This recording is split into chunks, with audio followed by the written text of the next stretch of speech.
आधे किलोमीटर पे गिर पड़ेंगे। ये क्या कर रखा भाई तूने, दौड़े पौड़ी में कोई कमी है? तो मैंने इंक्वायरी करी, पता चला कि जी दौड़े पौड़ी आएंगे होंगे, बेच के खा जा। बहुत गुस्सा आ गया उसे। इतने समय में ही महाराज उतंग के द्वार पे पहुंच गए। बहुत बड़े योगी हुए हैं उतंग, स्तंभ।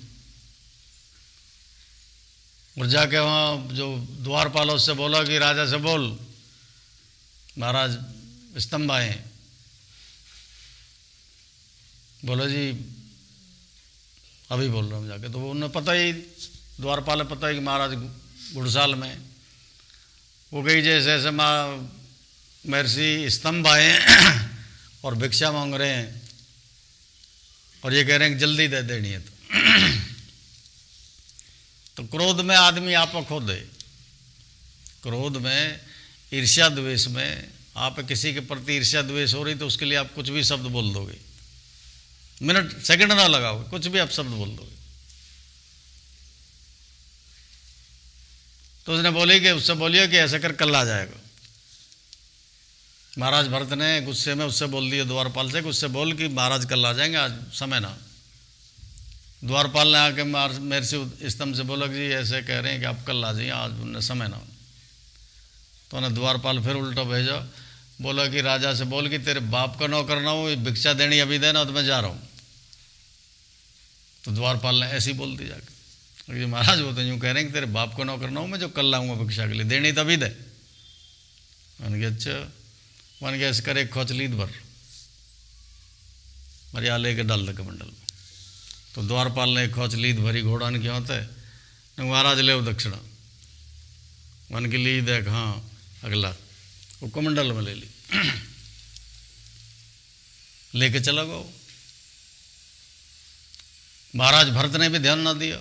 उसने ध्यान यूं ना दिया कि लीद ही, इतना बड़ा महर्षि लीद कैसे ले लेगा, फेंक दी होगी द्वारपाल ने, द्वारपाल से भी ना पूछी। तो कुछ समय के बाद में, साल डेढ़ साल के बाद में, पहले राजा को एक नियम हुआ कि अपने जंगल में जो शेर हुए उनकी जो संख्या ही वह सीमित रखे, नहीं तो वे दूसरे शरीफ जानवरों ने बहुत मार दे। तो उसे उसके राजगुरु से आदेश हुआ कि आप जंगल में भ्रमण करके आओ, देखो कहीं शेरन का दल ज़्यादा तो ना बढ़ रहा है, हिरन वगैरह ऐसा ना हो कि उन्हें मार के ख़त्म ही कर दें। पहले हर राजा अपने जंगल में काला हिरन जरूर रखे। तो वो जब चले तो रास्ते में महर्षि स्तंभ की कुटी पड़ी, तो वहाँ देखो तो वहाँ लीद को इतना ढेर लग रहा। यानी कि महर्षि स्तंभ के यहाँ मतलब घोड़ा वोड़ा है जो इतनी लीद पड़ी है। तो मैंने 2 सैनिक भेजे कि भाई पूछ कहो कि घोड़ा वोड़ा कोई बढ़िया हो तो देखो, महर्षि इतने घोड़ा कैसे रखने लगा। तो गए कुटी में, देखो तो वहाँ कुछ भी ना, घोड़ा तो घोड़ा गधा भी ना। तो हाथ जोड़ के बोले कि प्रभु ये लीद कैसे है आपका, तो घोड़ा वोड़ा कुछ भी ना। बोला कि राजा भरत का दान है, वो बढ़ता जा रहा। देखो दान की परिभाषा लिख रही है शास्त्र में, बताया कि 1 का 70। आप 1 रुपया मालिक की सेवा में डाल दो, जहाँ वह बड़े की बड़ाई करी जा रही हो, जहाँ वह के गुणगान करे जा रहे हों, जहाँ वह की कथा बोली जा रही हो, वहाँ आप 1 रुपया डाल दो, वह के 70 रुपया आप जब आपका दिल करे जब ले लो, यहाँ ले लो, आगे ले लो। ऐसा नियम है उनका।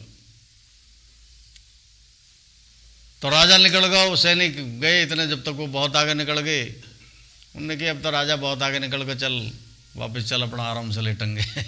कह देंगे जी वहाँ देर लग गई। शाम को आया महाराज भरत, तो सैनिक गए कि महाराज वो जो आपने घोड़ा देखने के लिए भेजा वहाँ तो घोड़ा वोड़ा कुछ भी ना। अब फिर लीद, अगर जी वो तो ऐसे बोल रहे हैं कि आपने कोई दान दिया है लीद का, वो है। तो वो न नहाए न धोए न खाना खाया न कुछ, नंगे पैर दौड़ पड़े। महाराज स्तंभ की कुटी में जाकर हाथ जोड़ खड़े हो गए, प्रभु कैसे करो, माफ़ करो। मैंने तो सोचा कि द्वारपाल उसे फेंक देगा, मैंने तो गुस्से में बोल दिया। अब वो मूर्ख ने आप ही दे दी,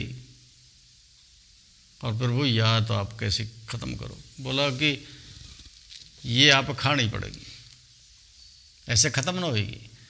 ये बोला है कि कर्म कर्ता को पीछा ना छोड़े, कर्म कर्ता को कभी पीछा ना छोड़े, मैं आप बता रहा हूँ। और जब पीछे से वो गर्दन पकड़े, जब भागते भागते थकले जीव और वो कर्म आ जाए नज़दीक, और जब उसकी गर्दन हाथ में आ जाए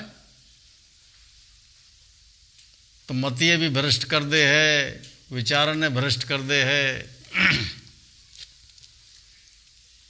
जो उसका तरीका वो सारे अपना लगे। बहुत गड़गड़ाया, महाराज या कोई तो उपाय होगा, ये लीद तो मेरे से ना खाई जाएगी। तो जब बहुत गड़गड़ाया राजा भरत, तो मेरे से स्तंभ बोला कि एक उपाय है। बोला जी बताओ। कि अपनी निंदा करानी शुरू कर दे, निंदा। महाराज निंदा तो बड़ा कष्ट हुए, बहुत कष्ट होएगा। देखो निंदा की मैं आप बता रहा हूँ कि आप जो भी कहीं भी किसी से कोई भी बात कर रहे हो, कहीं भी किसी के लिए भी, वो बात उसके कान में देर सवेर पहुंच जाएगी। हम यहाँ परमात्मा की बात कर रहे हैं, वो बड़े की बड़ाई कर रहे हैं, बाकी दया हमारे ऊपर कैसे बरसे या कोई उपाय हम सोच रहे हैं, बता रहे हैं, चर्चा कर रहे हैं। तो आप ऐसा मत समझिए कि उसके कान में आवाज़ ना जाए, सब कुछ सुने हो। अगर आप दिल से सुन रहे हो और दिल से अनुसरण करने की कोशिश करोगे, परमात्मा से निवेदन करोगे कि महाराज इतनी दया कर कि मैं तेरी राह में चल पड़ूं, तो उसे भनक पड़े। ऐसी बात ना, आप कभी यह चीज़ ऐसे मत सोचे कि वो तो सुन ही ना रहो। और आप कहीं भी किसी की कोई बात करो, अच्छी करो, हो सके अच्छी तो एक बार दो बक जाए, लेकिन किसी की चुगली निंदा करो, अनाप शनाप बोलो, किसी की भी हुई अनहुई बात न आप गाओ किसी के लिए, आप ध्यान रखना वो बात उसके कान में चली जाएगी। और वो बात जब उसके कान में जावे तो उसे बड़ा कष्ट हुआ है, बहुत कष्ट महसूस करेगा। यार ऐसे क्यों बोल रहे हो, ऐसे कहाँ बिगाड़ दिया मैंने उसको, बद्दुआ निकलेगी। धींगड़ा होएगा तो वो मुँह गर्दन मरोड़ देगा। तो बोलो जी निंदा कैसे कराऊं, निंदा बहुत भयंकर कष्ट होगा। बोलो जी और कोई उपाय ना, और कोई उपाय नहीं, निंदा करानी शुरू कर दे। तो राजा ने क्या काम करा कि दो, क्या बोला इनने, हिजड़ान ने क्या बोला है दूसरे में, वो बुलाए समझाए, एकांत में ले जाके भाई नाटक करना है, बहुत मुसीबत में मैं आ गया हूँ, आप मेरे देश के ही वासी हो, मैं राजा हूँ, किसी से भेद खोल मत दीजिए। मानी महाराज कैसी बात कर रहे हो, आपने हमें अपनी सेवा के लिए बुलाया और हम आपको भेद खोलें, ऐसा तो हो ही ना सके, हम पूरी एक्टिंग करेंगे। तो राजा ने एक बोतल ली, वह में रंगदार पानी भरा और उन दोनों किन्नरन के कंधे पर हाथ रख के और राजसभा में जा खड़े हो गए। तो राजसभा में उसके सारे शक्ति सामंत, बड़े बड़े औहदे वाले वो खड़े हो गए। तो देख के कि राजा भरत इतना धर्मात्मा राजसभा में वैश्यान के कंधे पर हाथ धर के आ रहा, उनने साज सिंगार ऐसा कर रहा को बड़े सुंदर लगे देख के।